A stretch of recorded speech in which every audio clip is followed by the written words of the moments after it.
Sława everyone, Sława Bogom, and welcome in, I think, 25th episode of Searching for the Slavic Soul, which is a podcast about everything pagan and everything Slavic. And as it will become apparent shortly, about non-weird things too. My name is Magda Lewandowska, and today's episode will be kind of one big rant and one big digression, which I guess was well overdue, given that the last few episodes were really factual and fact-driven. So it's time for a little opinion piece. I will be talking today about things that people in the West they very often get wrong, like very wrong, about Slavic native faith, and I think about Slavs in general. I would say if you don't like my rants and digressions, feel free to skip this episode, but if you don't mind, keep listening.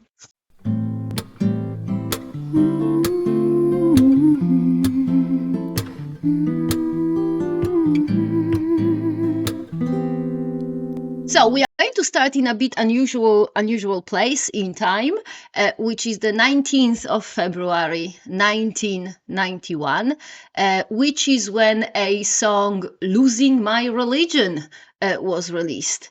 It's a song by a band called REM, which was extremely popular band when I was young, but I'm not sure how popular it is right now.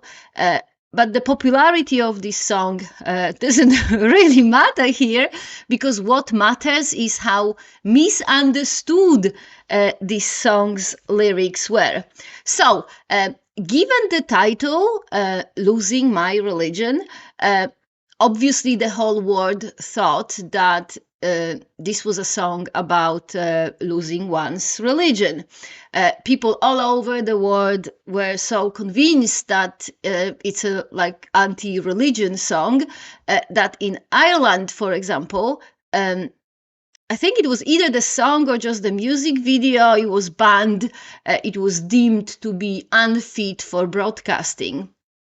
So I remember myself when I first heard this song when I was a rebellious tween. I didn't really speak English back then, but I looked up the meaning of the title of the song, and I was just absolutely delighted to see that it was about losing religion, because this is what I was planning to to do back then. Anyway, as it turns out, the whole world was wrong.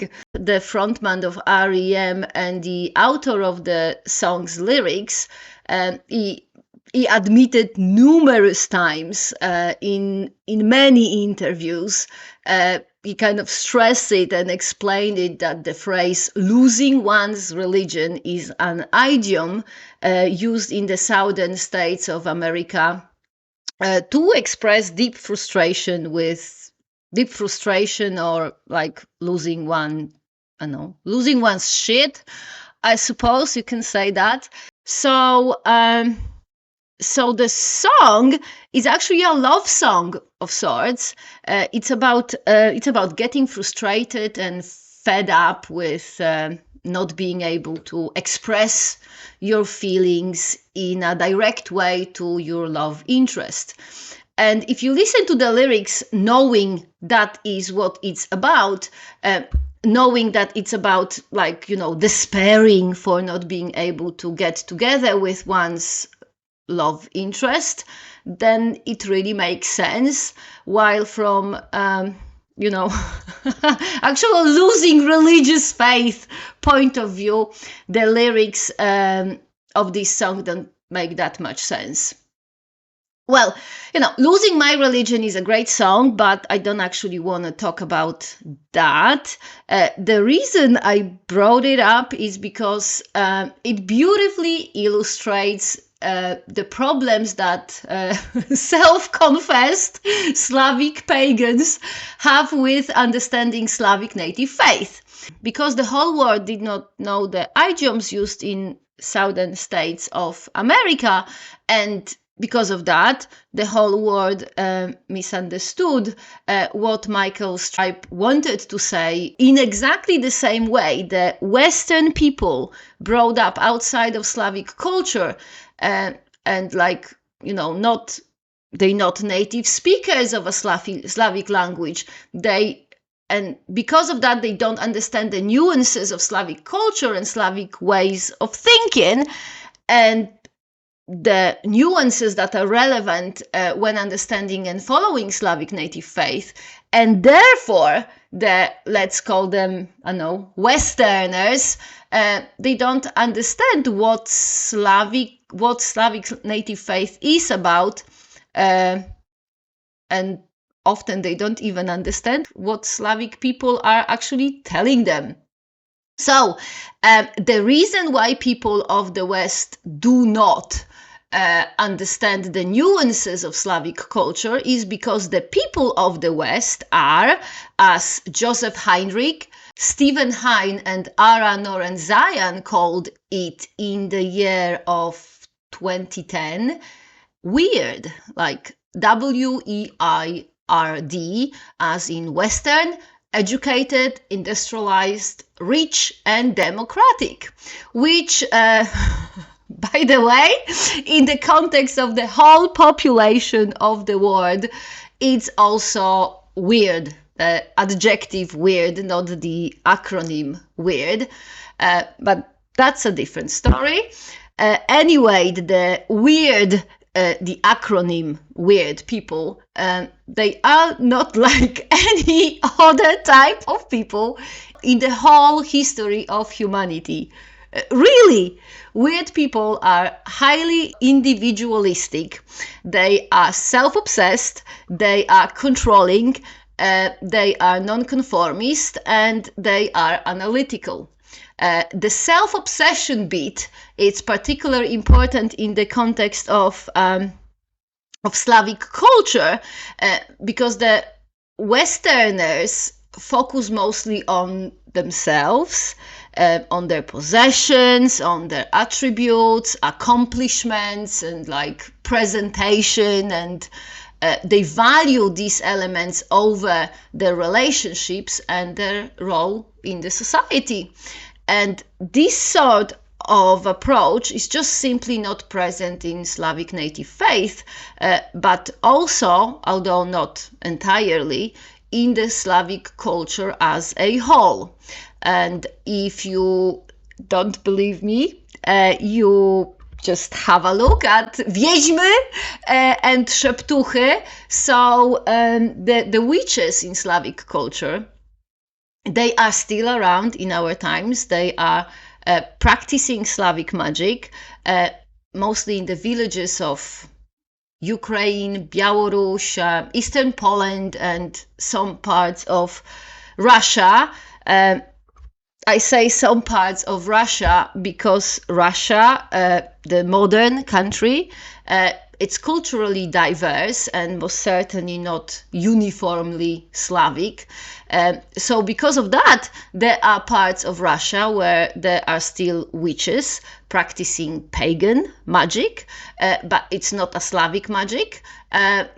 For example, it's like Tatar or Bashkir or Chuvash magic, which, by the way, plenty, if not majority of self-proclaimed Slavic pagans in America or Canada, they cannot even tell that apart from the real Slavic stuff. But well, we're not talking about the cultural diversity of Russia. Here we are talking about Wiedźmy and Szeptuchy, who are Slavic witches, who are still around in the modern times.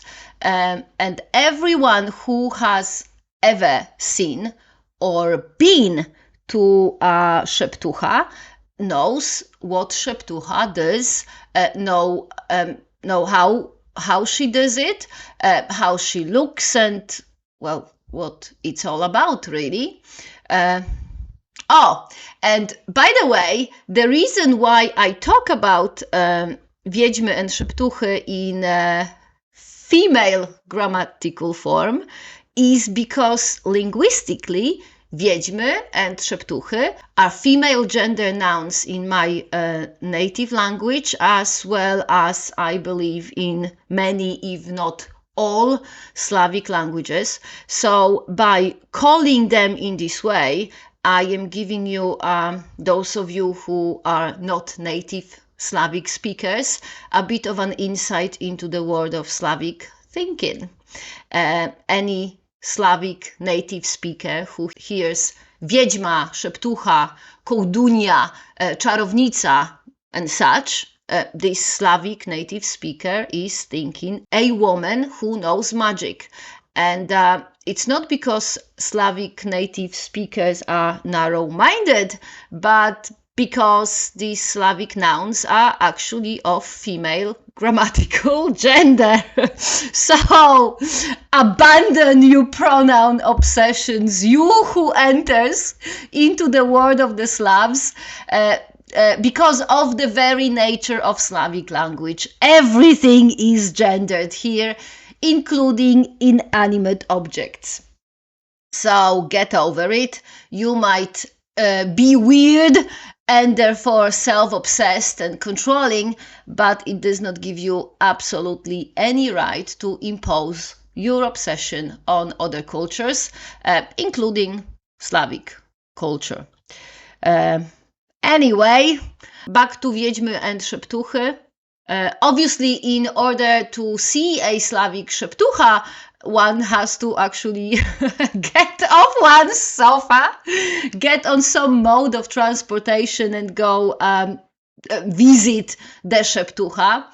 The other option is to be a speaker of a Slavic language, live in a Slavic culture, or have access to Slavic culture, have access to media or literature in Slavic language and read about Szeptuchas, or for example, watch a documentary about them. But many, if not most, self-proclaimed Slavic pagans in America and Canada have not, and are not planning to even consider either of the described above options. They are, as I mentioned, weird in the abbreviation meaning of that expression. They are highly individualistic, they are self-obsessed, non-conformist and analytical, and therefore, because they are highly individualistic, they need to stand out and be, a highly individual. So they figure that being a Slavic wiedźma will definitely get them that, because, Slavic culture is not that mainstream yet. I'd say is still quite fringe. So not many people in the West heard about it. So if you live in, Texas, for example, and you say you are wiedźma, everyone is like, oh, what's that? So that gets you, I mean, not you, the hypothetical weird Westerner, that gives you points for being a highly individual. And then, two, because you're self-obsessed, you figure that it's super important that everyone acknowledges that you're a wiedźma now, because, without everyone acknowledging it, it does not count in your self-obsessed, weird state of mind. So, and now, the real Slavic wiedźmy, they don't really advertise it. They don't wear any particular kind of symbols or look in any particular way. They don't go on the internet telling everyone they're wiedźmas. They actually don't go anywhere telling people who they are. They don't advertise it because they don't have to. Their job is to serve their community, to provide sometimes spiritual guidance or sometimes like physical healing, and to just basically help the members of their community. The community knows who the Szeptucha is because when you live in Ukraine, Belarus, Eastern Poland, and such places, you know who's who in your community. You just know it. Because in non-weird, in the acronym meaning of this word, in non-weird part of the word, people focus on relationships and on social roles while living their lives. It's not about who I am and how I can express myself to others. It's about what are my skills, talents, my abilities, and how can I use them to contribute to my community. So a real Wiedźma provides, let's call them like magical and supernatural services to her community, and that's it. She lives a normal life. Otherwise, she wakes up in the morning, has a cup of tea or something. She feeds her chickens or, tidies up her house or something. And if someone needs her help, this someone comes around and she helps if she can. And that is it. But the Western, the weird version of Wiedźma is something entirely else, because for a weird self-proclaimed Wiedźma, it's not about being a useful member of the community. It's about expressing oneself and making sure that the individuality is seen and acknowledged. And that's point number 3, because the weird people are also nonconformist. They have absolutely zero problems with arguing with real, legit Slavic people, that these Slavic people, and they are telling these Slavic people that these Slavic people are wrong, and that they, like the weird, the self-proclaimed Slavic Westerners, they are in fact Wiedźmas.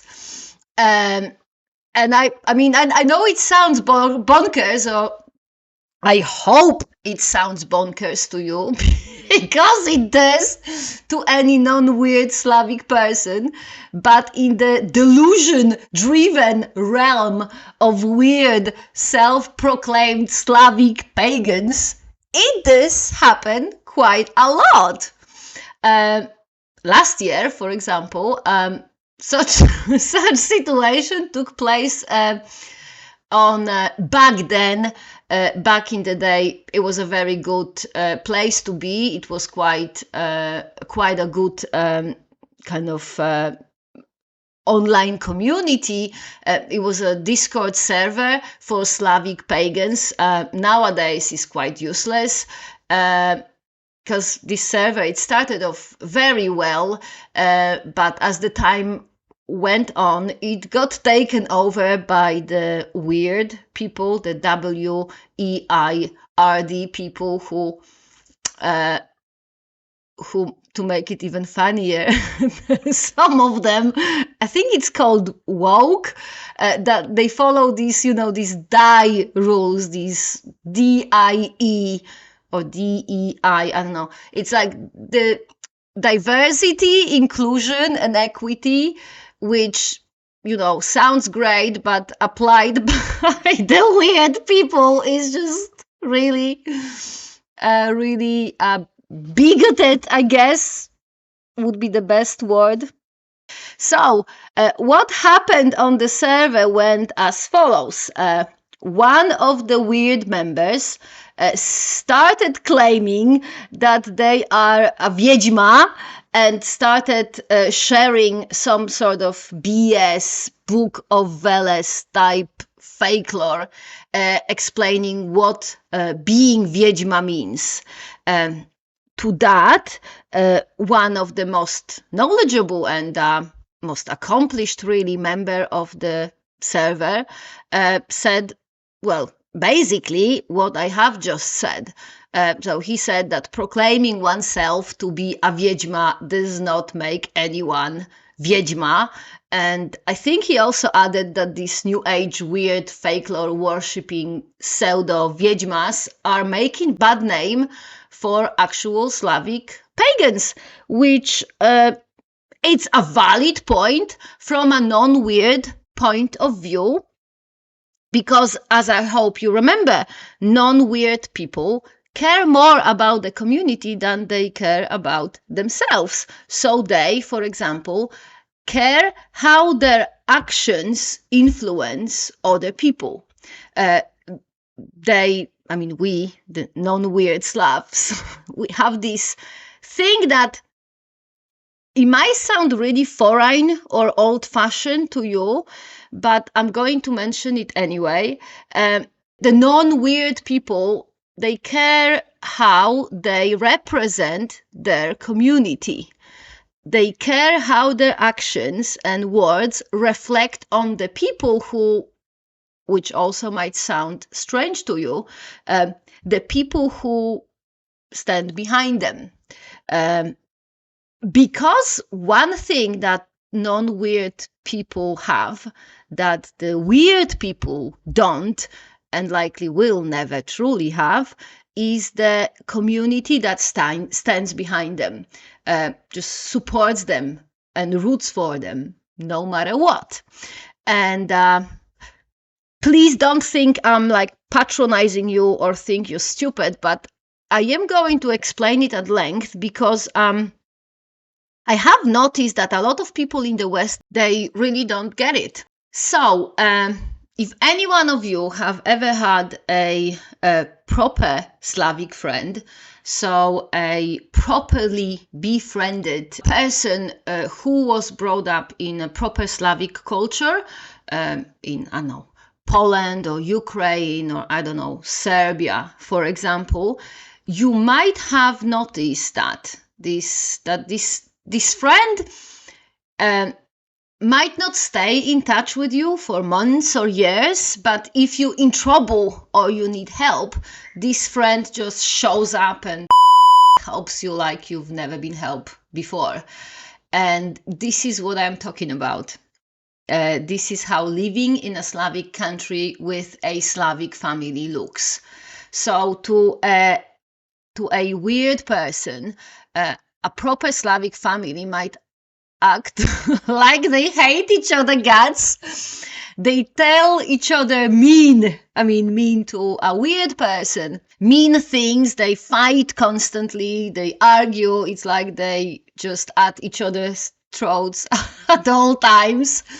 So to a weird person, it looks terrible, but to a non-weird person, this is actually caring and being kind, because if you, as a, for example, child, do stupid things or say stupid things, your Slavic family is being kind and helpful by informing you about it straight away, because it's not good for you to be doing or saying stupid things. So your family is helping you to notice your mistake and to make sure you don't make it again. And I am aware that in weird families, it's all about giving space to explore, or, I don't know, discover yourself, like, for teenagers. But for a non-weird person, it just sounds stupid.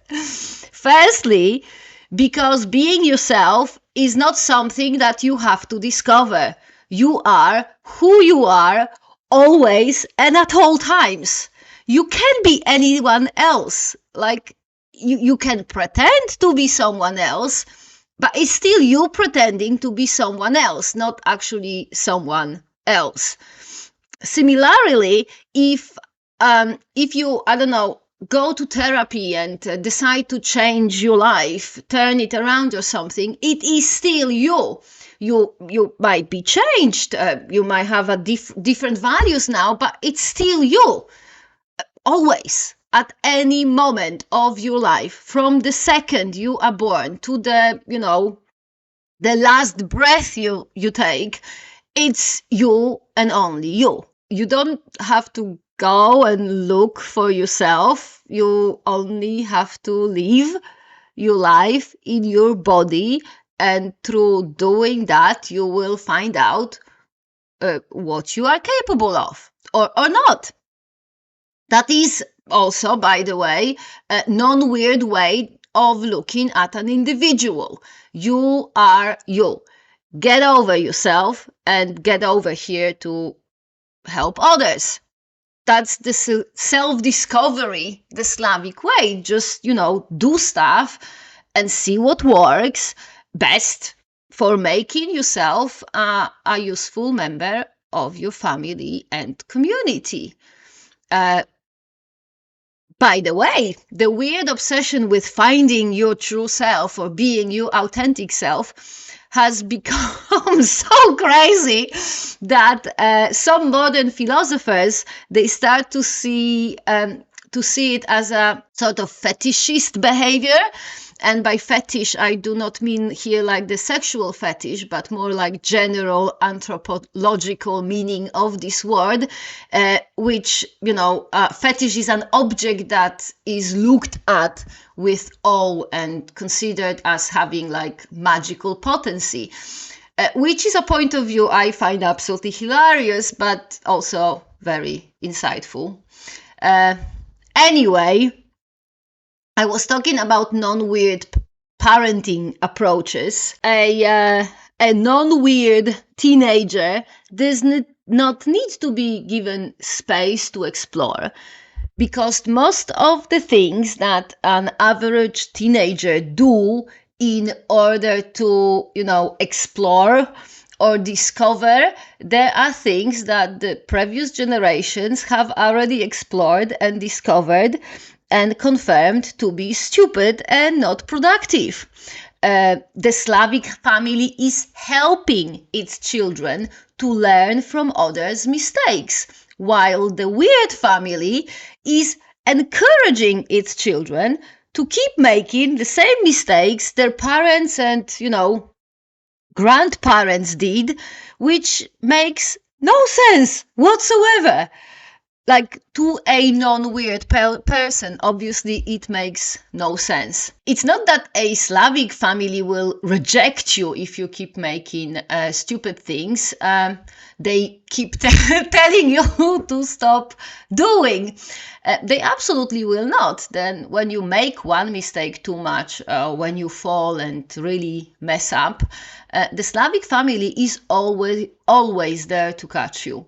And they will obviously tell you many times why you were stupid for doing what they told you not to do, but they will help you nevertheless.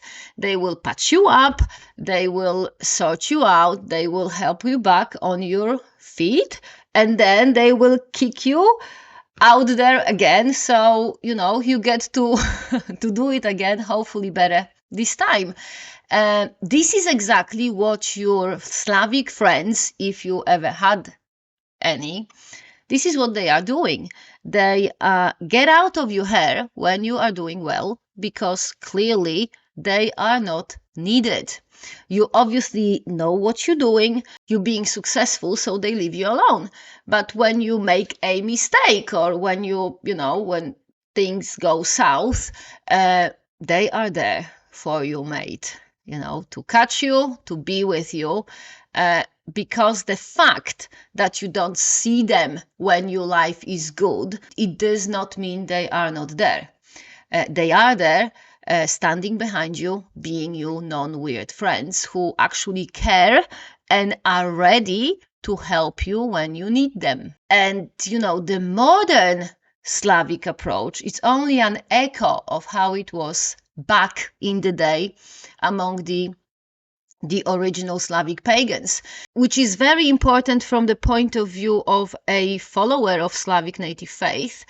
Because what we are trying to do in Rodnovery, we are trying to reconstruct the system of beliefs of our pre-Christian Slavic ancestors. If you look at the earliest codifications of Slavic tribal laws, you will very quickly see that an individual did not have much of a value to our ancestors. An individual, for example, did not have any property. Everything of value was owned by the whole family. And by the whole family, I do not mean a nuclear family you think about nowadays when you think about family. I am talking a huge multi-generational family, almost like, a kinship-based corporation, really, with aunts and uncles and, a whole array of people that all Slavic languages have names for. But in English, as far as I understand, you just call them cousins or in-laws or something like that. But in Slavic languages, they not cousins or in-laws. They are synowce, bratanki, siostrzeńce, stryje, teściowi, świekrowi, zięciowie, snechy, zełwy, dziewierze, jatrwy, swaki, szurzy or przedwiecie. The level of precision one can follow kinship relation in Slavic languages is unbelievable to an English speaker, and it reflects how important family is to us, to the Slavs. And to our ancestors, it was even more important, because the reasons why one had to keep eye on all these family relations is to know who owns what. Because the land, the house, the livestock, it did not belong to, let's say, a patriarch or his sons, as very often falsely weird pagan feminist claim. It actually belonged to every member of the family. This is why, and that actually was a big problem for Christian missionaries, which is a different issue. I'm not even going to go there today. So when a person died, like a Slavic person, the land of this person's family could not just have been given to a monastery or the church, which is how church got, all the land in the West, because it belonged to the whole Rud or Rod, which is basically an universal Slavic name for the large multi-generational family. And the legal codices written in early medieval times, they reflect that. They also reflect that what I mentioned earlier, which is that actions of every member of the Rud reflected on the whole Rud, so the whole family, or I guess you can call it clan. Clan could be a better word here. So, for example, if you killed somebody as a pre-Christian Slavic pagan, what you did and responsibility for what you did was taken on by you whole Rud. And the Rud, so the family of the person you killed, had every right to take it out on you and your family.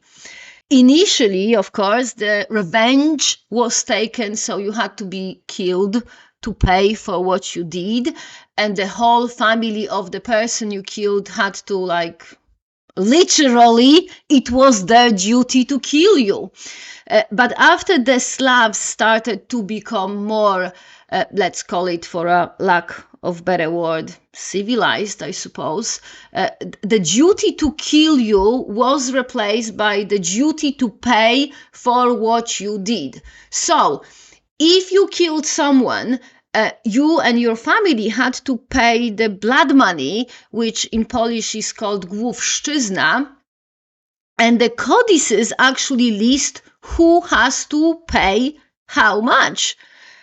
So, back then it was your Rud, your family responsibility to bring you up in such a way that you didn't get in trouble. Because if you got in trouble and, for example, killed someone, your whole rood had to pay for it. But where was I? Discord server and Wiedźmas. So, yeah, the knowledgeable member of the Discord server was being kind and helpful and supportive in a non-weird Slavic way.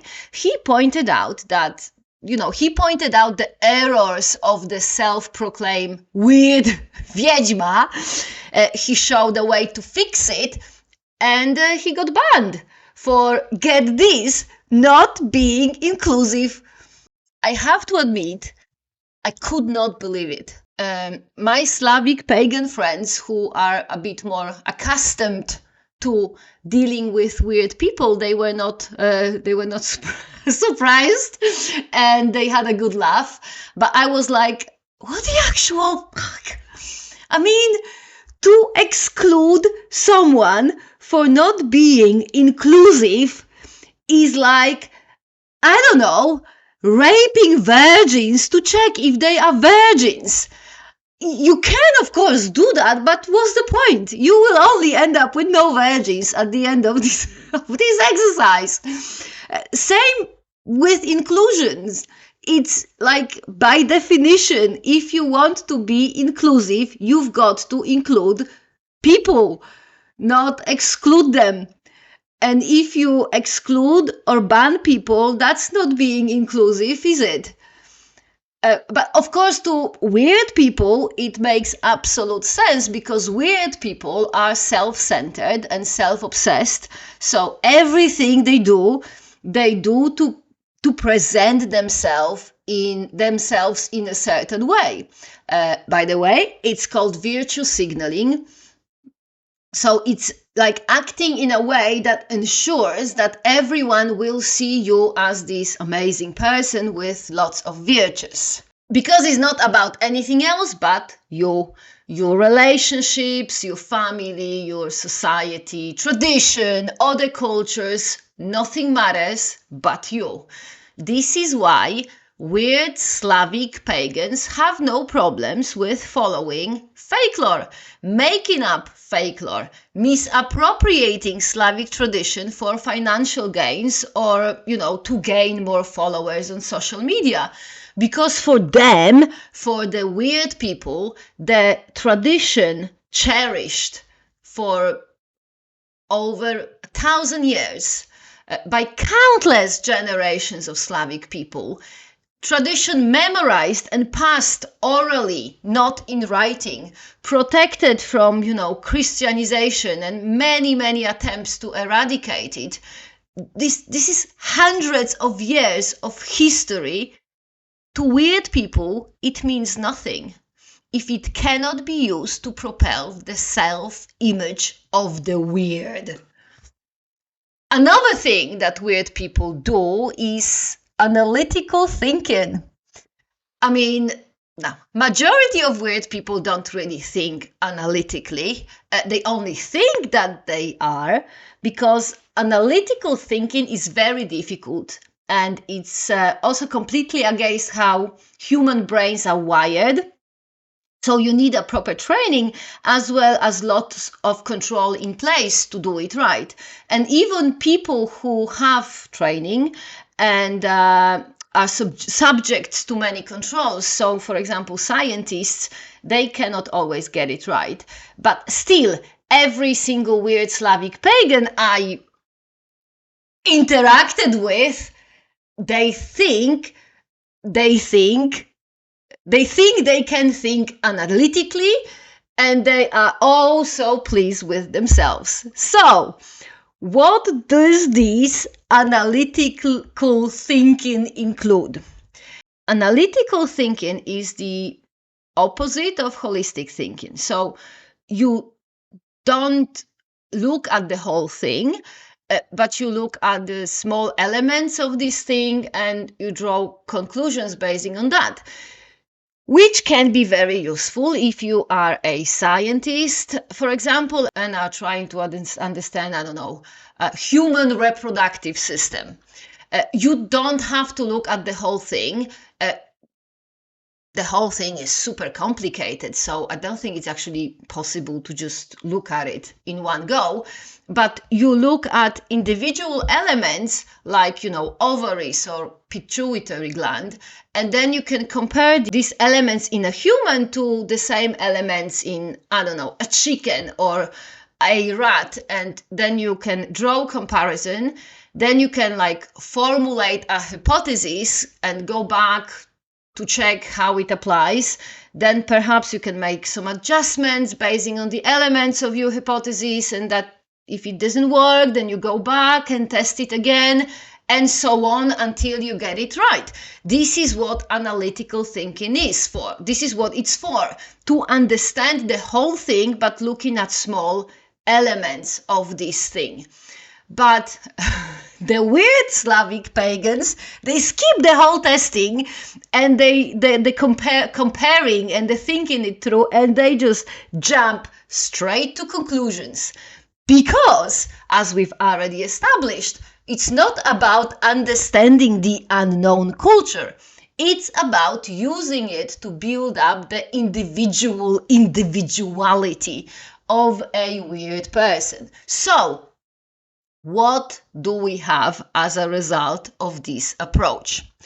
We have an American who does not speak Polish, doesn't even understand Polish, never been to Poland, doesn't have the foggiest clue about Polish culture, but this person inherited a Polish surname, so obviously claims to be Polish.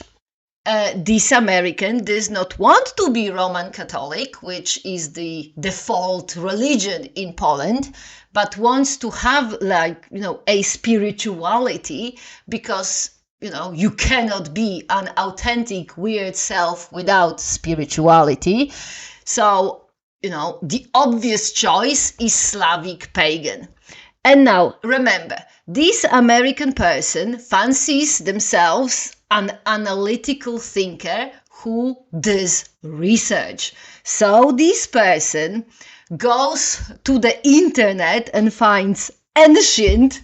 Of course, they have to be ancient, because medieval is just not fancy enough. So yeah, this person finds ancient sources, of which there is not a lot. And then after this analysis, quote unquote analysis, this person concludes that the original pagan Slavs dropped the ball with regards to their religion. They did not try hard enough and just gave in to Christianization and let their religion to be forgotten. And in the eyes of this weird American person, this is just simply not good enough.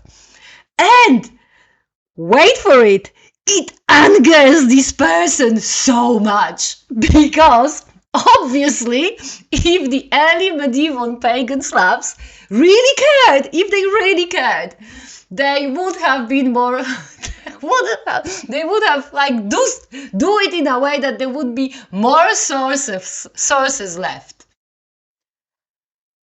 And I swear, I do not make it up. This sort of issue pops up in the modern pagan social media all the time. And any, not even Slavic pagan, but any non-weird person hears or reads something like that and goes what? How? How far one's head has to be in one's ass to come to such conclusion? How entitled a person has to be to have an expectations that people living in the 10th or 11th or 12th century should live their life in a way to satisfy the future need of a 21st century damas. And I use the word damas here on purpose and being fully aware of what I'm saying here, because, you know what, let's just break it down. This American lives obviously in Northern America, on the land that was forcefully taken from its native inhabitants. And the native inhabitants nowadays are not even called by their proper name, because they are called Native or Indigenous Americans, even though it's not their name. America is the name given to this land by a German called Martin Waldseemüller to honor the achievement of an Italian merchant called Americo Vespucci.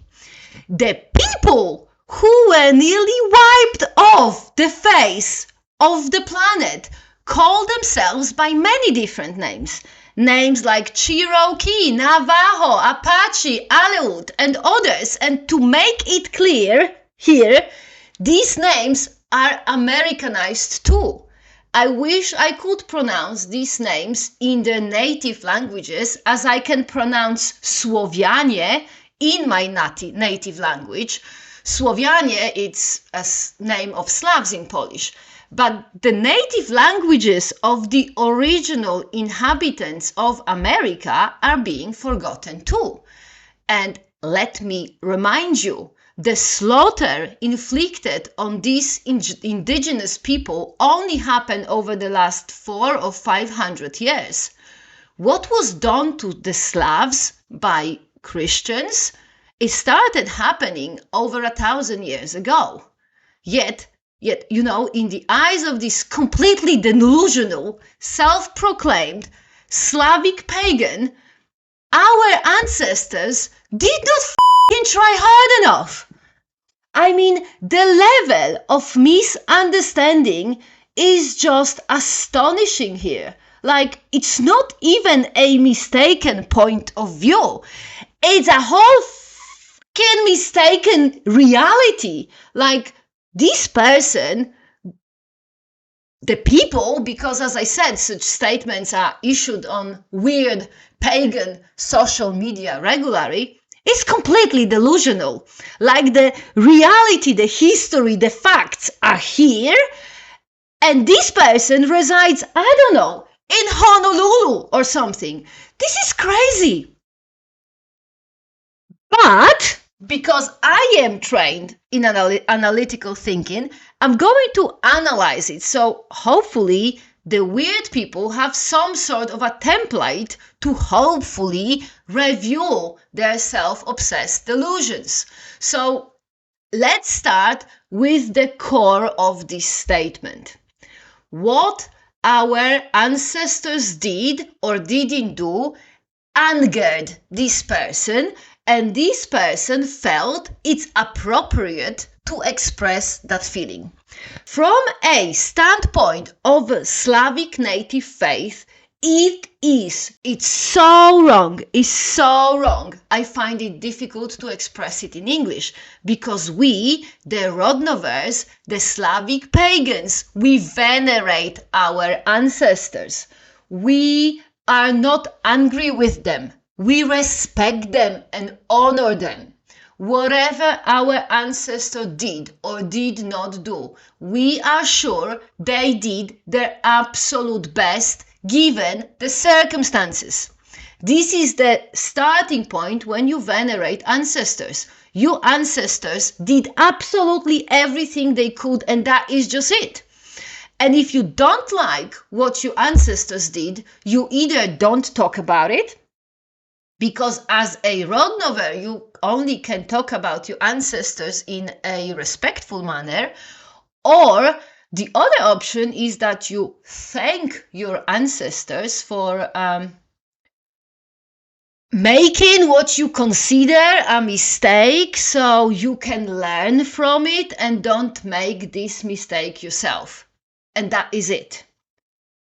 as to the absolutely idiotic statement that our ancestors did not fight the Christianization enough. Mate, read the history, why don't you, huh? In the early medieval ages, Christianity was imposed on the followers of native European pagan faiths with a sword and fire. Literally. Temples were destroyed. Pagans were slaughtered.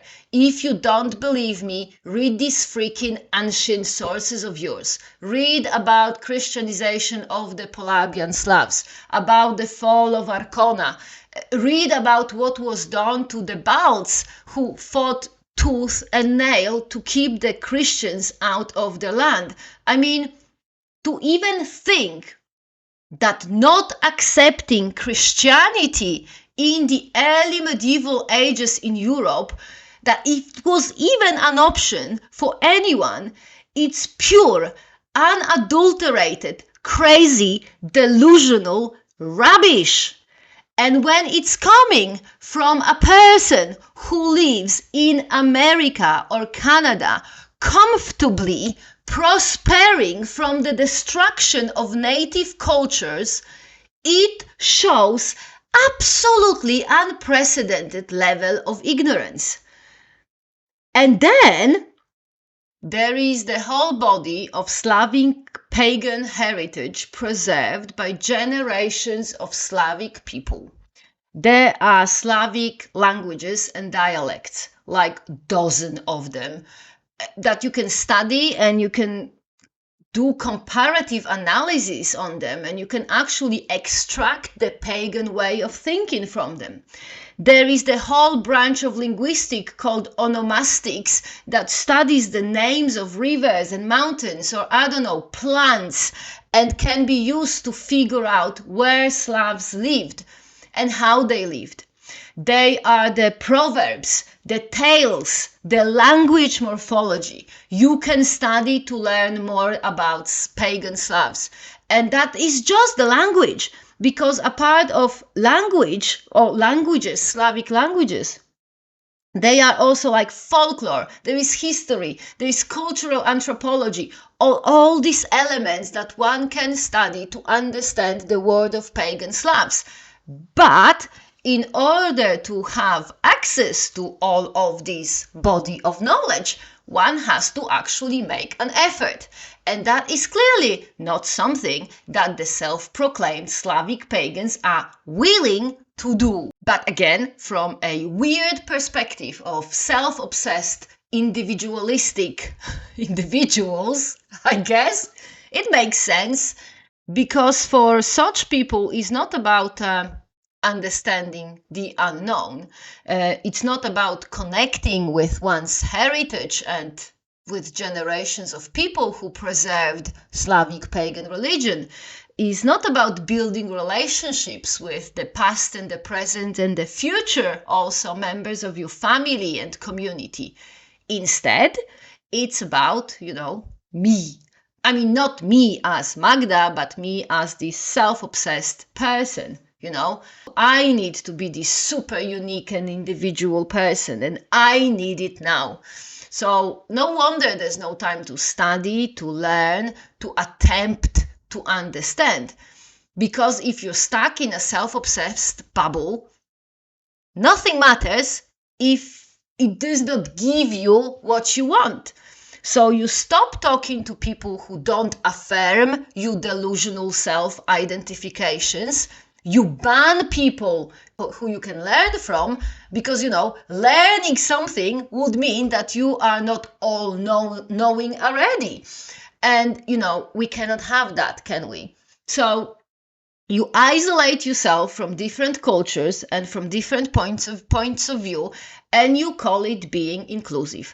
And the other weird people cheer you on because they also want to be inclusive and signal their virtues by, let's call it what it is, by disassociating from the reality. Because in the reality, in the real world, if you exclude someone, you are by definition not inclusive.